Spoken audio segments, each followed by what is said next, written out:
তো এমন ভুল যেন কারো সাথেই না হয়। অনেক বড় ভুল করেছি আর যেই ভুলের জন্য নিজেকে বারবার দোষী মনে হচ্ছে। আসসালামু আলাইকুম এভরিওয়ান, সবাই কেমন আছেন? আমার ঘুঘু পাখি ভালো করে দেখেন, কত লক্ষ্মী।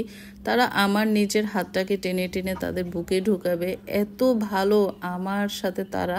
আর আপনারা অনেকেই বলেন আমি কেন ডিম ধরি, কেন বাচ্চা ধরি। আমি তাদেরকে প্রচুর ভালোবাসি, আমার কবুতর পাখিদেরকে প্রচুর ভালোবাসি।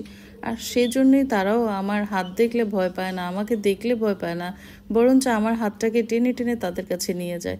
যাই হোক, আপনাদের অনেকের অনেক রকমের মন্তব্য, সেটা আসলে আমার কান দিয়ে লাভ নেই, কিন্তু মাঝে মাঝে এসব কথা বলেন যেটা হঠাৎ করে সুসংবাদের মাঝখানেও যদি শুনি খুব কষ্ট লাগে। আচ্ছা যাই হোক, এখন আমি নিজেকে অনেক বেশি অপরাধী মনে করছি আজকে। সেটা হচ্ছে আমার দুইটা ঘুঘু পাখির বাচ্চা হয়েছিল। তো দুইটা ঘুঘু পাখির বাচ্চাকেই কিন্তু মোমো আর মোমো খাওয়াইছে। ঠিক 5 দিন পরে একটা অনেক বড় কষ্টের সংবাদ আমি নিজের চোখে দেখি। আর সেই কষ্টের সংবাদটা আমি নিজের চোখে দেখতে পাই, সেটা হচ্ছে একদম ভোর সকালবেলা।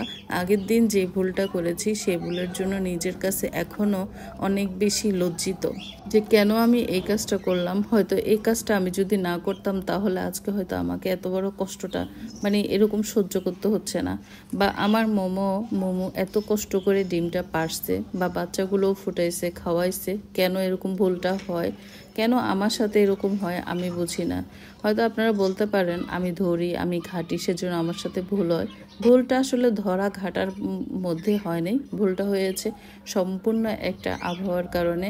তখন আবহাওয়াটা ছিল একদম ঠান্ডা, আর ঠান্ডা আবহাওয়ার কারণে হচ্ছে আমি ওদেরকে চেষ্টা করেছিলাম একটু ঢেকে ঢেকে দেওয়ার জন্য। আর ঢেকে দেওয়ার কারণেই হচ্ছে রাতের আলো লাইটটা ওদের রুমে আলো যায় নাই, আর সেই জন্য পায়ের নিচে পড়ে ঠিক 5 দিন পর বড় বাচ্চাটা মারা যায়।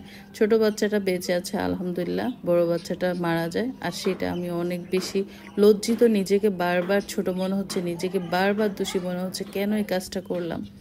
তো যাই হোক, ওকে আমি আদর টাদর করতেছি, আমাকে ক্ষমা করে দিও, আমাকে ক্ষমা করে দিও, আসলে আমার জন্য আজকে তুমি একটা বাচ্চা হারাইছো। এদিকে বাচ্চাটা ঠিক দেখতে দেখতে যে ছোট বাচ্চাটা ছিল বড় হয়ে গেছে। এখন বড় বাচ্চাটা বড় হয়ে যাওয়াতে তারা হচ্ছে আবার ডিম বাচ্চা করার চেষ্টা করতেছে। এদিকে আমি নিজেও কিন্তু চেক করে দেখছি মোমো কি আসলে ডিম করবে কিনা, কারণ যেখানে সেখানে মোমো হচ্ছে বসে যাচ্ছে। আর ডিম পারলে কিন্তু আমি নিজে বুঝতে পারি, যেহেতু অনেকবারই ডিম পেরেছে মাশাআল্লাহ। তো এই বাচ্চা যেটা আছে সেটা কি ঠিকভাবে তাও দেয় নাই, আর যার কারণে বাচ্চাটার গায়ে অত ভালোভাবে পশমগুলো আসে নাই। তো যাই হোক, বাচ্চা মা বাবা একসাথে সবাই বসে আছে।